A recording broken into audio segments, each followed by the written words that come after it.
Ce programme vous est présenté en partenariat avec Storia Voce, la première web radio dédiée à l'histoire.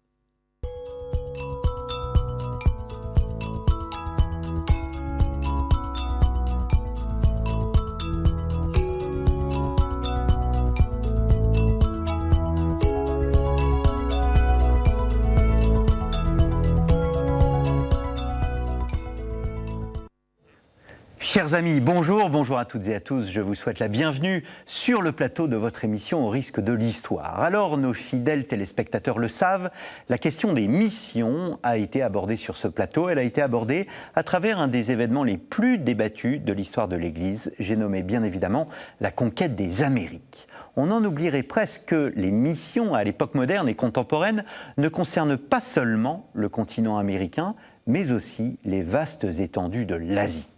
Quand on évoque ce lointain continent, nous pensons bien évidemment à la figure de Matteo Ricci. Alors, quel fut son rôle dans l'évangélisation? Peut-on le considérer comme le fondateur du catholicisme chinois? Qu'en est-il de l'évangélisation des autres peuples, celui de la Corée ou encore celui de l'actuelle Thaïlande? Quelles vont être les relations d'ailleurs entre les autorités et les missionnaires? Ces autorités vont-elles lutter, voire persécuter ces hommes et ces fidèles convertis? C'est ce que nous allons voir avec mes deux invités, Françoise Fauconnet-Buzelin et Pierre-Emmanuel Roux. Françoise Fauconnet-Buzelin, bonjour. Bonjour. Merci d'avoir répondu à notre invitation. Vous êtes historienne, chargée de recherche dans cette grande institution que sont les missions étrangères de Paris. Votre actualité littéraire est la suivante. Vous venez de publier chez Salvator, Mère Sainte-Mathilde de Raclot, 1814-1911, une épopée missionnaire asiatique. Et il y a déjà plusieurs années, vous avez publié Un évêque au pays des Talapoins. Les Talapoins, c'est la Thaïlande. Louis Lano, 1637-1696, un livre paru aux éditions du Cerf. Et je me suis inspiré de cet ouvrage pour réaliser cette émission. Donc, livre paru en 2021, il est encore disponible. Pierre-Emmanuel Roux, bonjour. Bonjour. Merci d'être aussi avec nous sur ce plateau. Vous êtes historien, maître de conférences à l'université Paris-Cité et vous travaillez dans le cadre de l'EHESS, l'école des hautes études en sciences sociales, sur un sujet dont nous allons parler aujourd'hui, à savoir la Chine. Vous avez publié chez CNRS Éditions, Au tribunal du repentir, la proscription du catholicisme en Chine, 1724-1860. Alors, notre sujet est vaste, nous allons voir quelles sont, j'ai souhaité nommer cette émission Heures et malheurs des missions en Asie, vaste sujet, 16e, 17e, 18e siècle, une heure, un peu moins d'une heure pour évoquer ce sujet. Nous sommes en 1494, Christophe Colomb découvre les Amériques 2 années auparavant, et évidemment la découverte bouleverse le monde. Or, en 1494, 2 années auparavant, le traité de Tordesillas partage le monde entre l'Espagne et le Portugal. Est-ce que l'Asie, à l'époque, est concernée par ce partage ? Alors, Tordesillas concerne l'Atlantique, les Amériques et les conquêtes, les voyages de Christophe Colomb. Quelques années plus tard, Magellan, lui, part par l'Afrique du côté de l'Asie. Il arrive aux Moluques et là, il va y avoir en 1529, si je ne me trompe, le traité de Saragosse qui va faire le même partage à partir d'un méridien situé à l'est des Moluques, qui partage donc l'Asie entre l'est à l'Espagne, donc avec l'Amérique, et l'ouest au Portugal. Donc l'Asie, à l'exception des Philippines, puisque les Espagnols ont droit sur les Philippines, et de l'autre côté au Vietnam, en Amérique, c'est le Brésil qui va être sous obédience portugaise. Donc on a 2 partages avec 2 enclaves en fait. C'est un peu comme le yin et le yang, on a une petite enclave de chaque côté.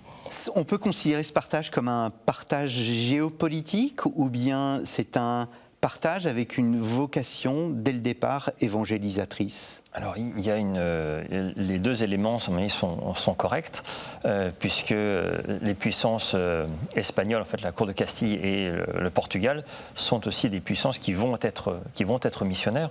Donc oui, il y a ces deux éléments qui rentrent évidemment en compte. Voilà. Et on va le retrouver très vite en Asie à partir du XVIe siècle. Voilà. Alors, peut-être pour nos téléspectateurs, en quelques mots, est-ce qu'il y avait eu des missions avant la fin du XVe siècle au Moyen-Âge, des missions bien évidemment en Asie? Alors oui, il y a des missions en Asie au Moyen-Âge. Il y a notamment au XIIIe et XIVe siècle des missions dans l'Empire mongol. Et cet empire mongol, c'est le plus vaste empire que le monde ait connu, puisqu'il couvre la Chine, une bonne partie de l'Asie, et il va jusqu'en Europe de l'Est. Et donc il y a des missions qui sont franciscaines, il y a aussi des légats du pape qui sont sur place, et les Mongols sont assez tolérants. Et à Rome, on se dit que finalement on pourrait peut-être convertir ces Mongols, et puis on pourrait faire une alliance avec les Mongols contre les musulmans en Terre Sainte. Donc on a tout intérêt à aller voir de ce côté-là. Donc il y a des missions, oui, surtout franciscaines, qui n'ont pas laissé énormément de traces, mais oui, il y a des missions au XIIIe, XIVe siècle. Et nous connaissons les fruits de ces missions, au-delà des bonnes relations qu'il pouvait y avoir entre même le Saint-Siège et les Mongols. Alors on a quelques belles lettres d'échange entre les empereurs mongols et par exemple certains rois de France, ou même la papauté. Maintenant, je ne crois pas que ça laissait énormément de traces, par rapport à Ricci, mais je vais laisser Françoise. Alors, ce qui s'est passé, c'est que l'Empire mongol s'est divisé en deux. La partie orientale s'est convertie au bouddhisme, la partie occidentale à l'islam. Cette conversion à l'islam a refait une barrière entre l'Orient et l'Occident. Et est resté dans l'imaginaire occidental déjà le souvenir d'anciennes missions nestoriennes, puisqu'au 5e siècle, il y avait déjà eu des missions nestoriennes qui s'étaient allées jusqu'à Sienne, avec environ 30 000 chrétiens dans les 7e, 8e siècle. Ensuite, il y a eu effectivement ce souvenir, il y a quand même eu un archevêque de Cambalik, de Pékin, Jean de Montecorvino, franciscain. Donc, au moment où Christophe Colomb part, ce n'est pas pour découvrir l'Amérique, c'est pour contourner la barrière musulmane et retrouver ces chrétiens dont on a gardé le souvenir. Donc effectivement, l'évangélisation de l'Asie, elle est fondée sur une espèce d'illusion qu'on va retrouver d'ancienne chrétienté. Et entre-temps, on découvre l'Amérique, qui elle, alors, est totalement païenne, diraient les missionnaires. Alors quand on évoque l'Asie, j'en parlais dans mon introduction, on pense bien évidemment à la figure de Matteo Ricci, donc 1552-1610. C'est le premier jésuite italien à pénétrer en Chine. Est-ce qu'il existe une méthode, un particularisme chez ce personnage ? Alors oui, Matteo Ricci déjà rentre avec un autre missionnaire qui s'appelle Ruggieri, qui arrive d'ailleurs un tout petit peu avant lui, mais on oublie souvent Ruggieri, mais Ricci et son compère d'abord décident de porter le froc bouddhiste, parce qu'ils se disent, c'est comme ça qu'on va pouvoir convertir les foules, et puis très vite ils se disent que non, ça ne marche pas, en fait, il vaut mieux passer pour des lettrés d'Occident. Et ça va devenir une véritable manière de convertir le peuple, c'est de convertir par le haut et de convertir par Pékin, par l'empereur, chose que les missionnaires ne vont jamais réussir à faire. Mais voilà, il y a cette idée qu'il faut convertir par le haut, par les lettrés, et c'est comme ça qu'on va y arriver. Et d'ailleurs, François Xavier, quand il était au Japon, pourquoi est-ce qu'il est allé en Chine à la fin de sa vie ? Parce qu'on lui a dit au Japon, si vous voulez convertir l'Asie, il faut convertir l'empereur de Chine. Voilà. Donc Matteo Ricci savait aussi ce qu'il va faire.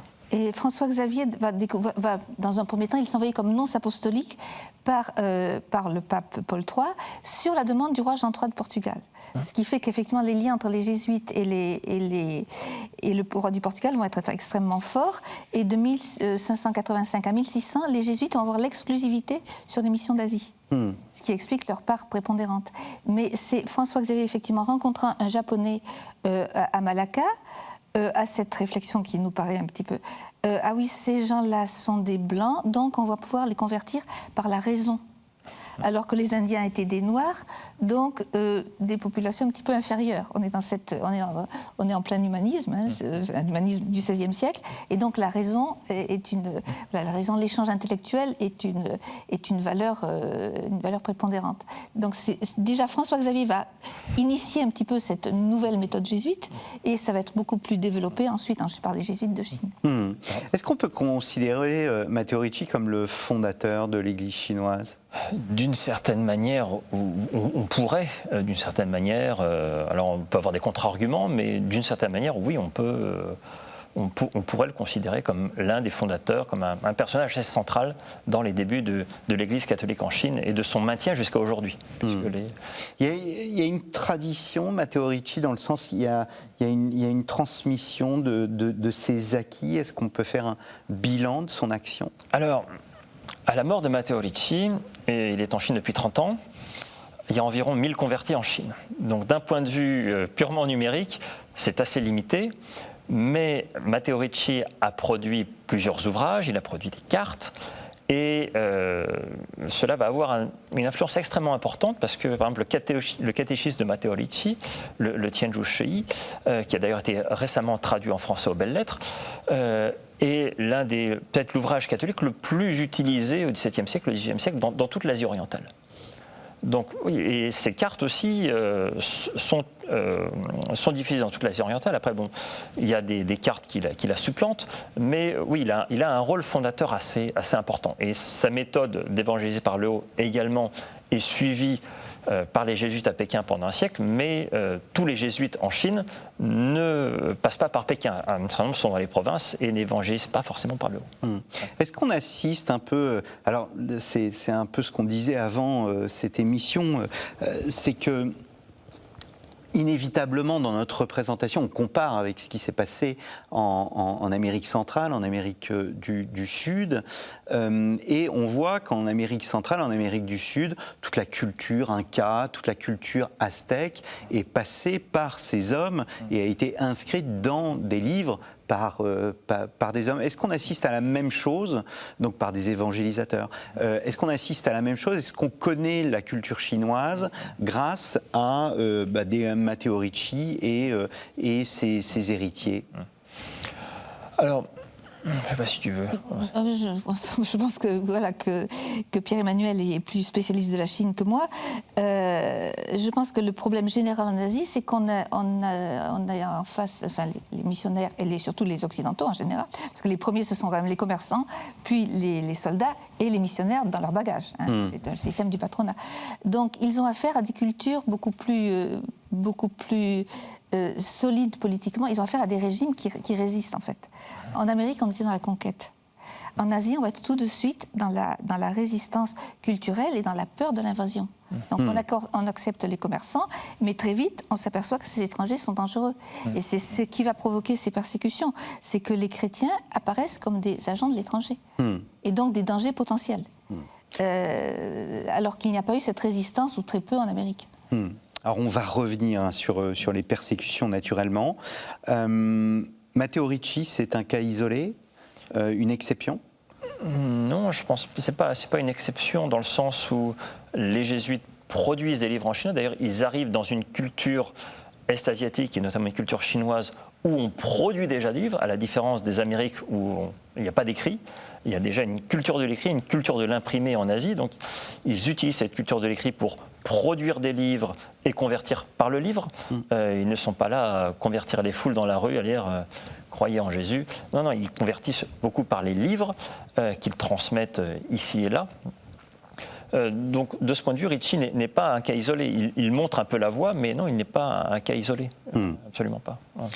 Il meurt en 1610, 1622.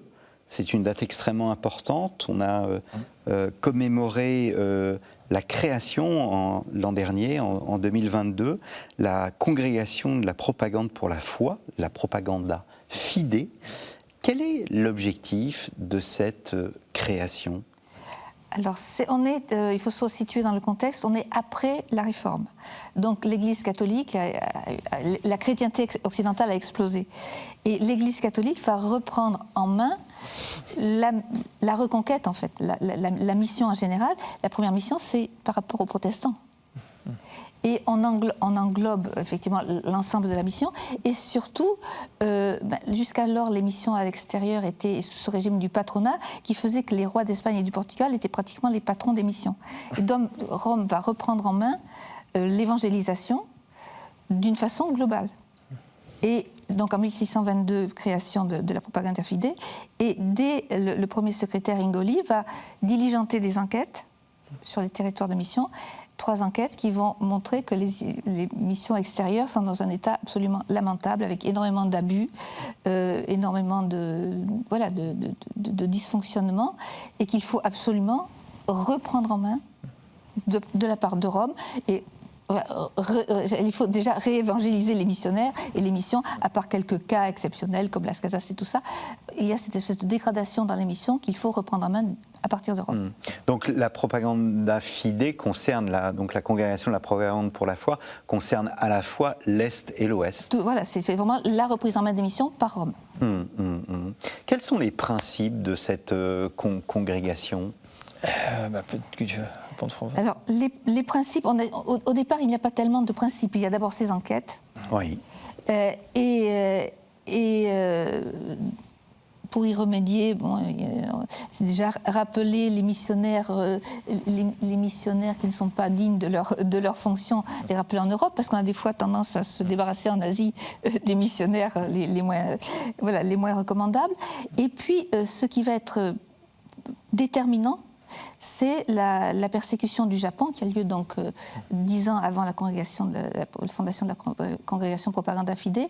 Et là, on a effectivement, avec la persécution du Japon, l'effondrement de cette illusion d'un Orient chrétien, pacifique et facile à convertir. On va prendre conscience que le meilleur moyen d'éviter ces persécutions, c'est de créer un clergé autochtone. Parce qu'effectivement, pour éviter que les chrétiens asiatiques passent pour des agents de l'étranger. Et là, il y a un autre personnage qui est très important, un jésuite, Alexandre de Rhodes, qui est lui envoyé pour le Japon, qui ne va pas pouvoir y rentrer, qui va être envoyé au Vietnam, et qui au Vietnam va constater la même situation qu'au Japon. C'est-à-dire il y a des communautés qui se créent, des conversions qui se font, et puis rapidement une réaction des autorités, des mandarins, etc., et qui font que de nouveau au Vietnam se répète la persécution qui a eu lieu au Japon. Et donc c'est Alexandre de Rhodes qui va venir en Europe demander la création d'un clergé autochtone pour... En fait, c'est le début du principe de l'Église universelle, des églises autonomes, et non plus du principe Église mère et puis Église fille. C'est vraiment un principe qui mettra 300 ans à se réaliser. Cela étant, le clergé autochtone reste extrêmement minoritaire jusqu'au XIXe siècle dans tous les pays d'Asie. Il faut bien voir qu'il y a quand même un complexe de supériorité des missionnaires européens pour garder les prêtres asiatiques à un niveau un peu inférieur. Voilà, mais le phénomène, alors au XVIIe siècle, on n'a pas du tout cette ségrégation. Monseigneur Lambert de la Motte, donc, qui est le premier évêque de Cochinchine envoyé donc, pour le Vietnam, 5 ans après son arrivée, il va au Tonkin, il va ordonner les premiers prêtres tonkinois, il va organiser un synode dans lequel il va mettre ses prêtres français et les prêtres tonkinois au même niveau, avec partage des biens, etc. C'est à partir il y a beaucoup de conflits entre congrégations à cette époque-là, c'est assez compliqué, et c'est surtout à partir du 19e siècle, en période coloniale, et coloniale française, qu'on va avoir cette infériorisation du clergé indigène, avec énormément de missionnaires, donc on n'a pas tellement besoin d'eux, et puis, effectivement, on les considère comme des inférieurs. Alors que, au XVIIe siècle, par exemple, un évêque chinois a été choisi par les missionnaires français. Le deuxième évêque de Cochinchine, le troisième évêque de Cochinchine, était métis d'une mère siamoise et d'un père cochinchinois. Donc on a cette infériorisation, et vraiment très très marqué au XIXe siècle. Alors, en préparant, donc, vous avez parlé assurer aux églises une autonomie, respect des cultures indigènes. Il y a aussi la relation avec les pouvoirs politiques, elle doit changer, ne rien réclamer au pouvoir politique, demande la congrégation de la propagande pour la foi. Alors là, je pense que ce que donc la propagation de la foi a promu les instructions de 1659 qui ont été données donc au premier vicaire apostolique, au premier évêque français des missions étrangères chargé d'ordonner ce clergé autochtone. Je crois qu'ils ont pris aux jésuites l'inculturation, mais ils ont refusé absolument les implications politiques.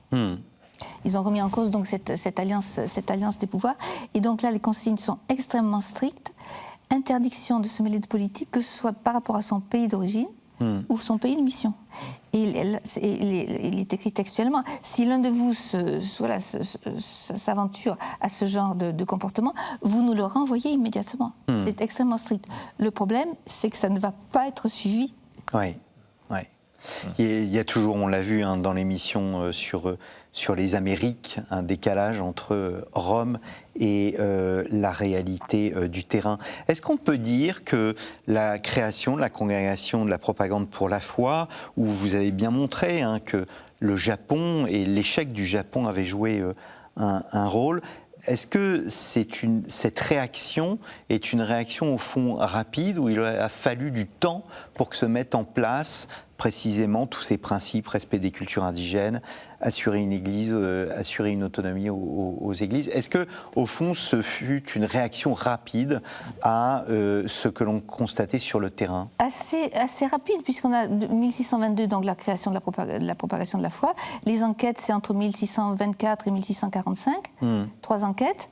Le constat est tellement accablant que 1650, donc Alexandre de Rhodes qui soulève ce projet du clergé autochtone dans début des années 1650, et 1659, la propagande produit ses instructions au vicaire apostolique, donc choisit 3 évêques français.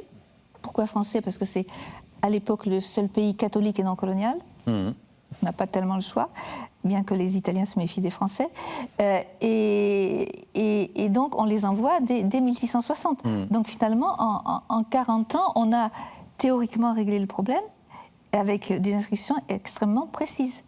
Et les premiers vicaires apostoliques vont vraiment tenir cette ligne. Et puis après, un imbroglio d'événements divers et variés va faire qu'au XVIIIe siècle, les choses vont un petit peu s'effilocher, et au XIXe, on va repartir dans une période coloniale. L'échec du Japon, c'est le film Silence de Martin Scorsese? C'est un bon exemple de cet échec du Japon. L'interdiction du catholicisme au Japon commence en 1114, et 30 ans plus tard, il n'y a plus aucun missionnaire étranger et aucun prêtre japonais sur le territoire. Et l'idée, c'est une éradication assez radicale du catholicisme, qui passe d'abord par l'éradication des missionnaires, et ensuite, à partir des années 1630, par l'éradication des chrétiens eux-mêmes. Est-ce qu'il faut distinguer les aires d'évangélisation? Est-ce que la Chine et la Corée, qui n'est pas le Japon Non, qui n'est pas le Japon. En effet, il y a plusieurs époques, on pourrait dire. Au XVIe siècle, au milieu du XVIe siècle, les premiers missionnaires arrivent en Asie orientale, et l'idée, c'est d'évangéliser un peu partout, mais on se rend compte finalement ça marche mieux au Japon d'abord. Au tournant du XVIIe siècle, les sources évoquent à la louche 300 000 convertis, alors qu'en Chine, à la même époque, il n'y en a même pas 1000. Voilà. Et au Vietnam aussi, très très peu. Voilà. Et c'est avec l'interdiction du catholicisme au Japon que les missionnaires se rabattent largement sur la Chine et sur le Vietnam. On a parlé d'Alexandre de Rhodes il y a quelques instants. Au XVIIe siècle, beaucoup de missionnaires, notamment des jésuites, on le sait par les lettres qu'ils écrivent, veulent aller au Japon.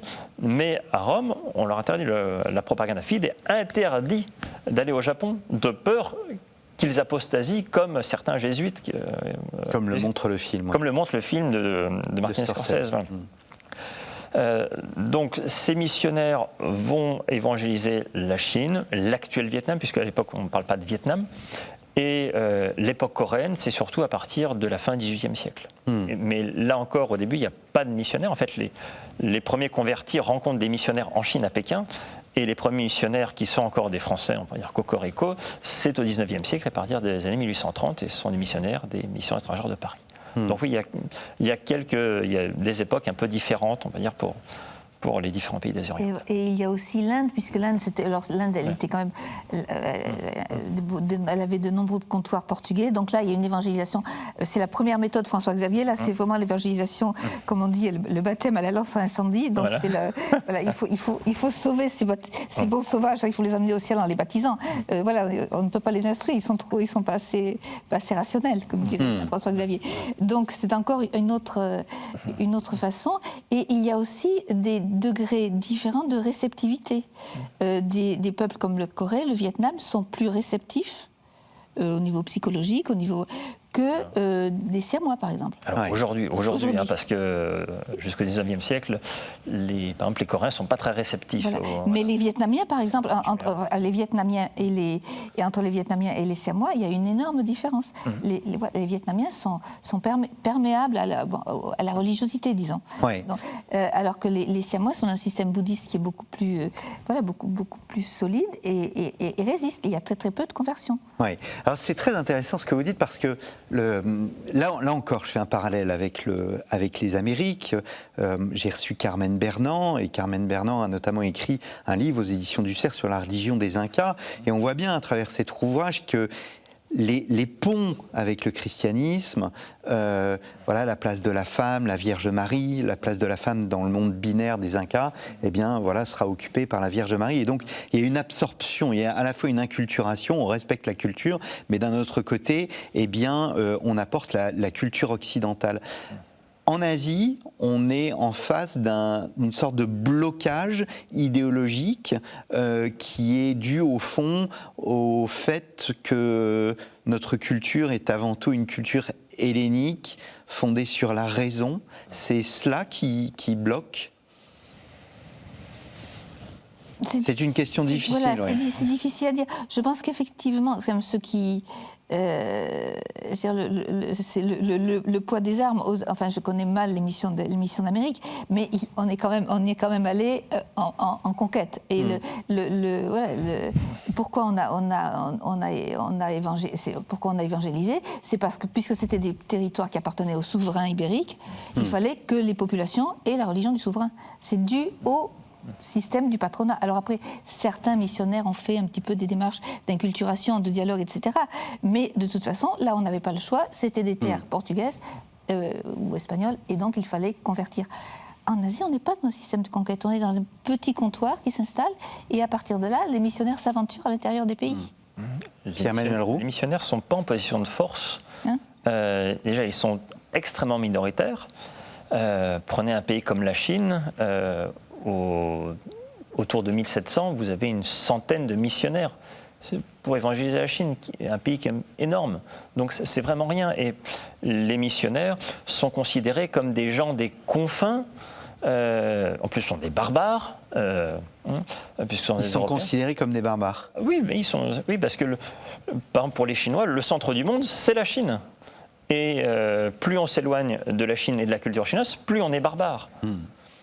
Donc les voisins proches, par exemple, comme les Coréens, sont relativement civilisés.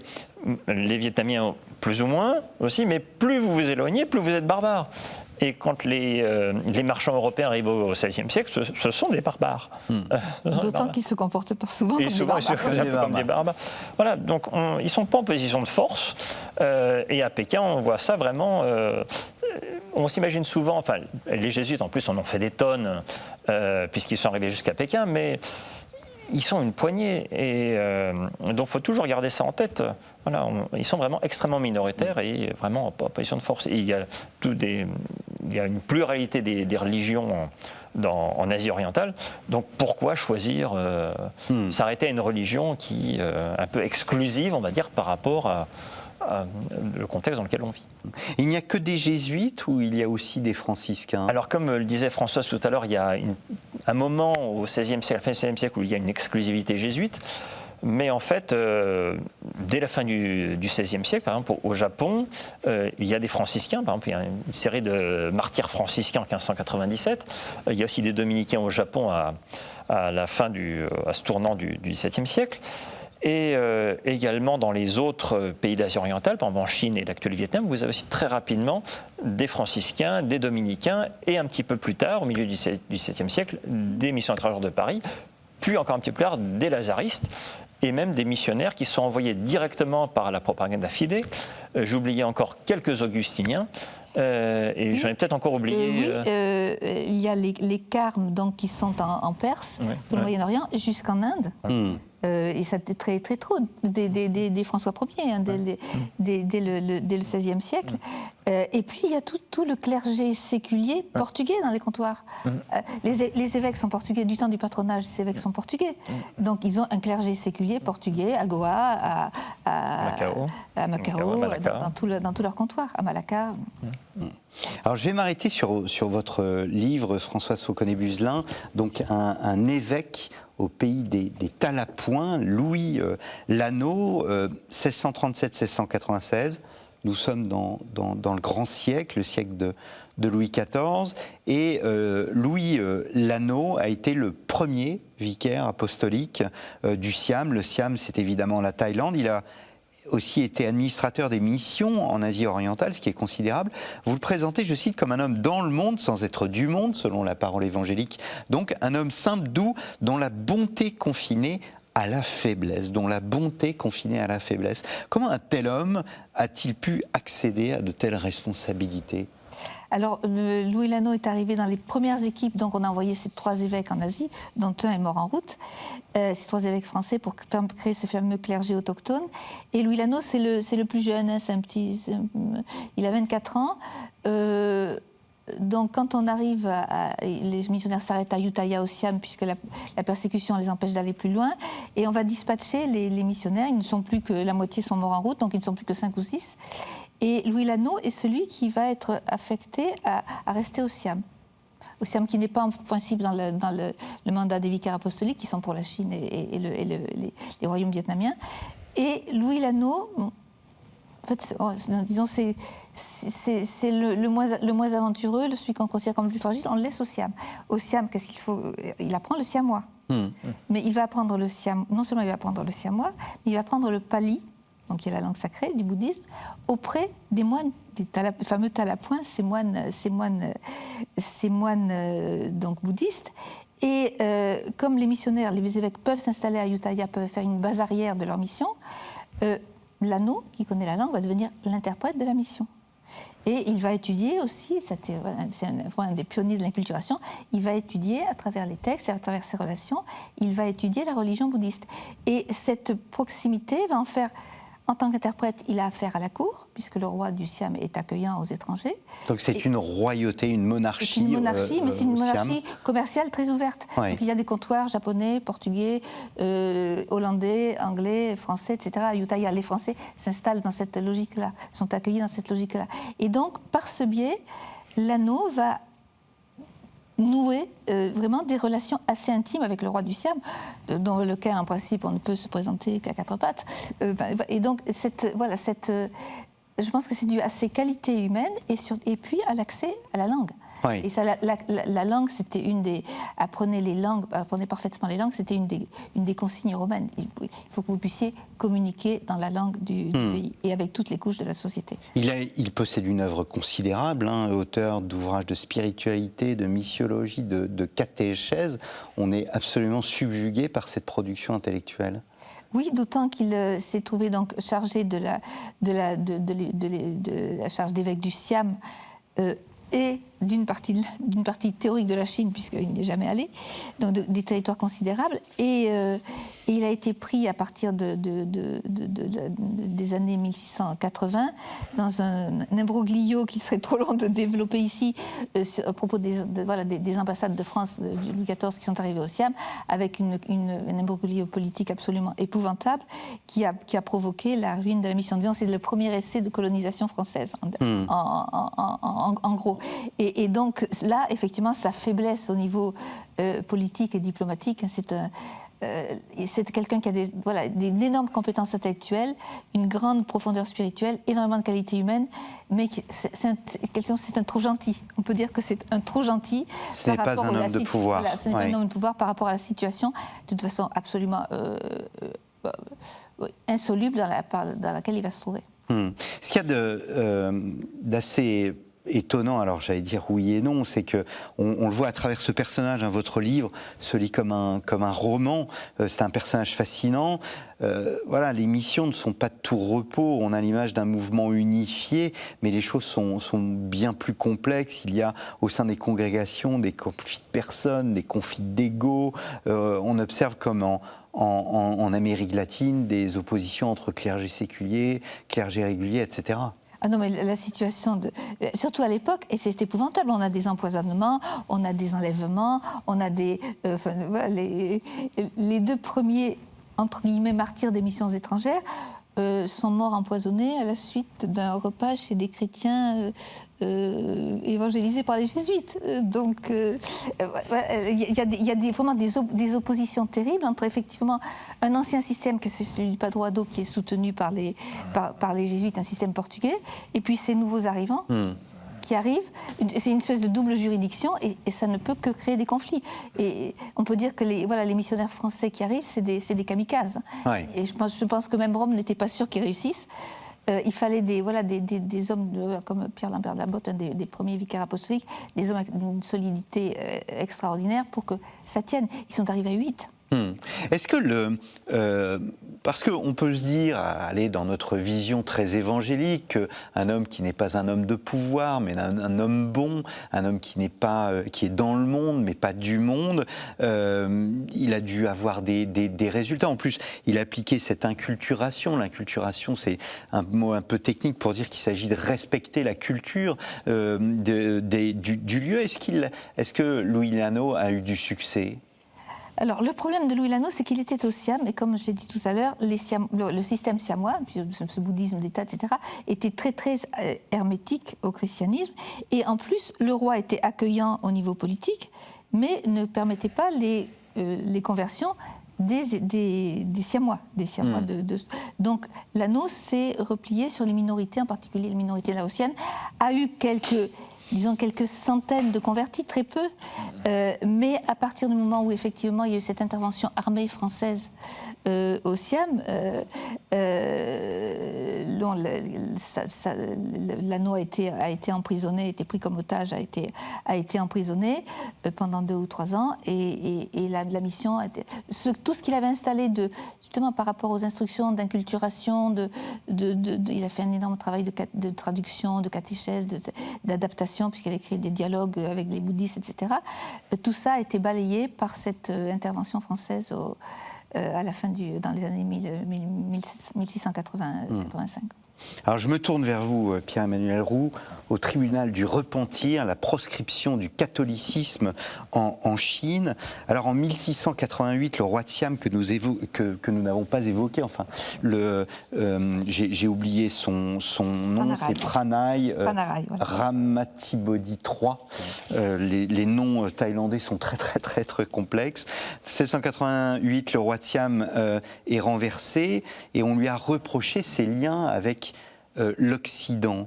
Alors, je sais que vous êtes intéressé à la Chine, mais d'un point de vue général en Asie, est-ce qu'on assiste aussi à une forme de choc culturel comme en Amérique centrale et en Amérique du Sud ?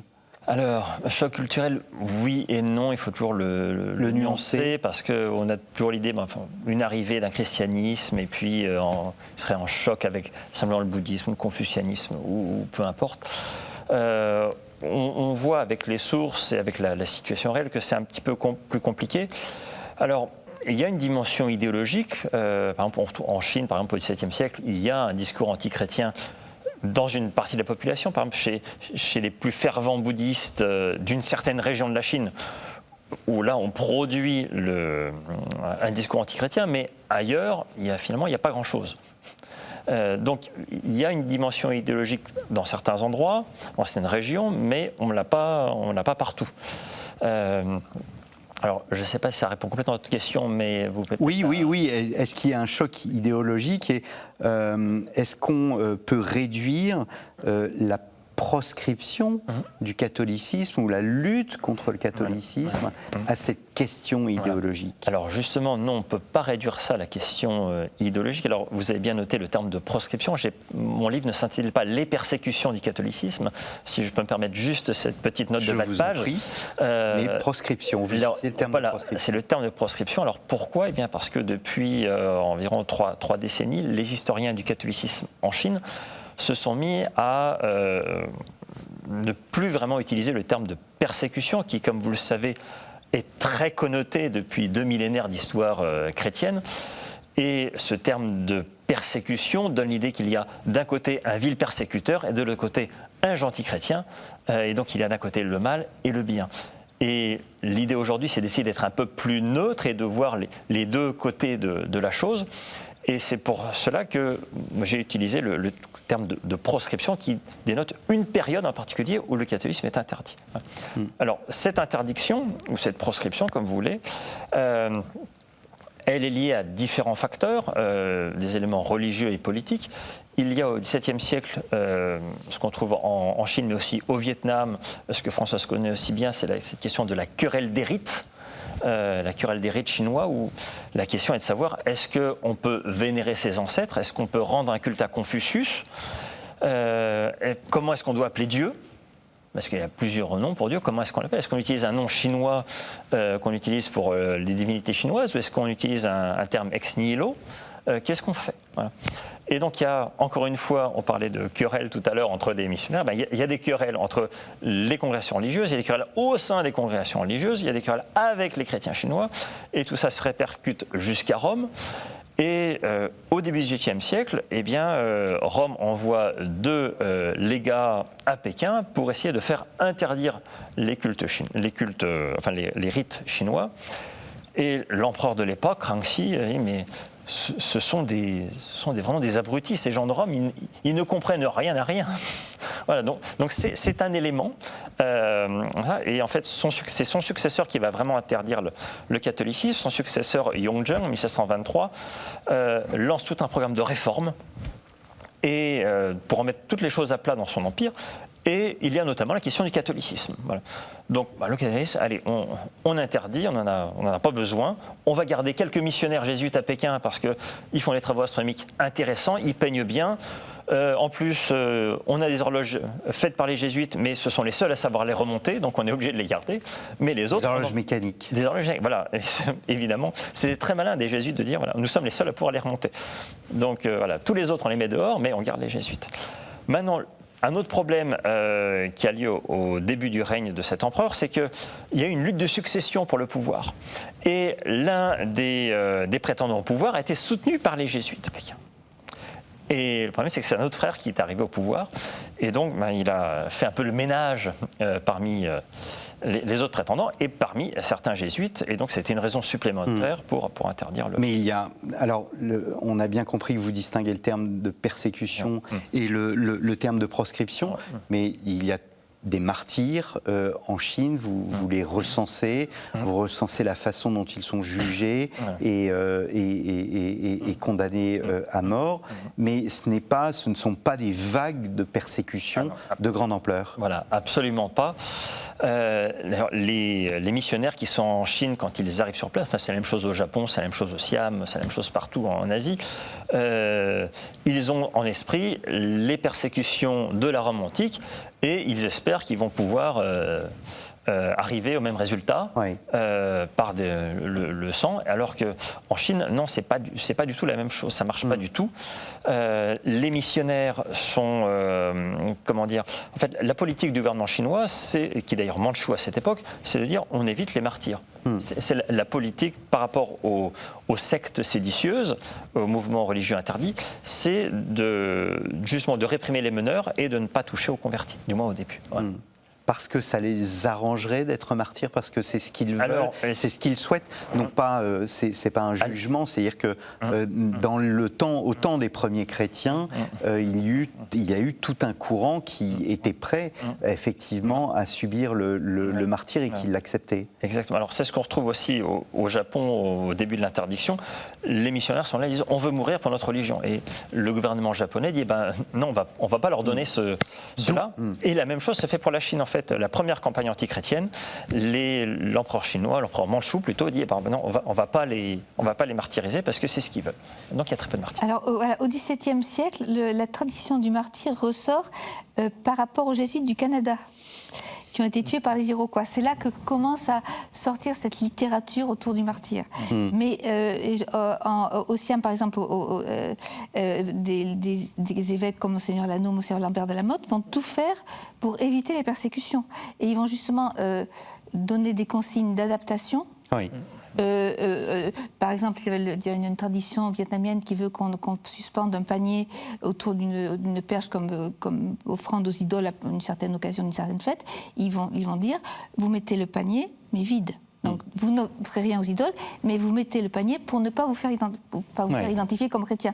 Donc, il y a, et surtout au XIXe siècle, et en particulier aux missions étrangères, cette tradition du martyr avec, avec parfois un délire assez extraordinaire autour de cette notion. Mais ce n'est pas forcément une généralité. Certains ont évité pour protéger et leur vie et leurs fidèles. C'est ce qu'on appelle la dissimulation. Ouais. Alors, il reste 6 minutes 30 et j'ai encore 2 questions importantes. Éviter la persécution pour les autorités, d'où la pratique de ce que vous appelez les bumis ou les boumis. Voilà. Qu'est-ce donc que cette pratique, en quelques mots ? C'est une pratique, made in Japan, qui consistait, à partir du XVIIe siècle, de rechercher les chrétiens en leur faisant piétiner sur une image du Christ ou de la Vierge Marie. Et cette pratique a été introduite en Chine et d'ailleurs aussi au Vietnam au XVIIe siècle, très progressivement. Et en Chine, on l'a utilisé non pas pour rechercher les chrétiens, mais pour faire apostasier les chrétiens. Et cette pratique se retrouve dans le code pénal de la dernière dynastie impériale au début du XIXe siècle, avec quelques arrangements. C'est plus exactement la même chose qu'au Japon, mais il y a cette idée, on va éviter de faire des martyrs, on les fait revenir dans le droit chemin en les faisant apostasier. Et c'est l'un des outils centraux pour le faire. Alors je voudrais conclure cette émission en nous projetant vers l'avenir. Est-ce que le christianisme, au fond, a participé d'une quelconque façon à la naissance de la Chine moderne ? Et est-ce que ces missions asiatiques, de manière générale, font entrer l'Église dans la modernité ? Alors oui, c'est vrai, ça marche dans tous les deux. Je ne sais pas si tu veux... je te laisse répondre. L'un puis après l'autre. Oui, ça marche dans les deux sens. Alors, le christianisme joue un rôle, et évidemment, et peut-être encore plus à partir du XIXe siècle et du début du XXe siècle, puisque le christianisme est autorisé. Maintenant, moi, dans mon livre, j'ai montré que la loi antichrétienne joue un rôle dans l'évolution du droit en Chine. Mais c'est vrai qu'il y a un rôle, je pense, important de ce point de vue-là. Maintenant, dans l'autre sens, les missions catholiques se sont créées, ont évolué face à la Chine, face aux missions en Asie. Donc c'est pas seulement dans un sens on va en Asie et on change ce qui se passe là-bas. Non, on est changé par l'Asie vers laquelle on va. Voilà. Et surtout, le résultat des missions, ça a été la création d'une Église universelle. Maintenant, on n'est plus dans le système Église-mère, Église-fille, Occident, pays sous-développés. On est vraiment dans... Et au contraire, on a maintenant le mouvement inverse qui fait que beaucoup de prêtres étrangers viennent chez nous, faire une nouvelle évangélisation dans les pays occidentaux. Est-ce que cela a obligé l'Église, en quelque sorte, à inventer le dialogue, plus que la façon, vous parliez de conquête tout à l'heure, la conquête des Amériques, l'Asie a obligé l'Église à avoir une approche plus mesuré, fondé sur cette idée de dialogue? Non, parce que autant effectivement quelqu'un comme Lano a pratiqué le dialogue vraiment de façon tout à fait naturelle. Ensuite, ça a été assez oublié, et au 19e, on est à la conquête du royaume de Satan. Hein. Il y a des écrits missionnaires qui sont terribles. Le dialogue, on va vraiment y revenir à partir de Vatican II, et en particulier avec sous l'impulsion, et après sous l'impulsion de Jean-Paul II. Mais c'est une notion qui apparaît très tardivement, qui a été, et au XIXe siècle, à part quelques missionnaires isolés qui s'intéressent à la culture locale, on est vraiment on n'est absolument pas dans cet esprit-là. Un dernier mot, Pierre-Emmanuel? Oui, cette période de dialogue, on le retrouve aussi au début de la mission en Chine, et ensuite, en fonction des aléas, eh bien, il y a dialogue ou il n'y a pas de dialogue. Oui. Eh bien, merci tous les deux d'être venus sur notre plateau afin d'évoquer ces missions en Asie. Je rappelle les titres de votre ouvrage, donc Françoise Fauconnet, Buzelin, Mère Sainte Mathilde Raclot, 1814-1911. Donc on a peu évoqué le 19e siècle, on en a parlé, mais donc je renvoie nos téléspectateurs à ce livre, Une épopée missionnaire asiatique, un livre paru chez Salvator, paru en 2021, un évêque au pays des Talapoins, Louis Lano, 1637-1696, un ouvrage vraiment qui se lit comme un roman et qui est vraiment représentatif de ce que sont ces relations entre le monde occidental et l'Asie, avec ce personnage qui était aussi finalement un savant. Au tribunal du repentir, Pierre-Emmanuel Roux, La proscription du catholicisme en Chine, 1724-1860, un livre paru chez CNRS Éditions. Et je voulais mentionner cet ouvrage qui est très important, je ne sais pas si vous le connaissez, Yannick Essertel, Évangélisation et culture, essai d'histoire et d'anthropologie d'une pédagogie missionnaire du 1er au 20e siècle, aux éditions du Cerf. C'est un ouvrage absolument indispensable sur ces questions.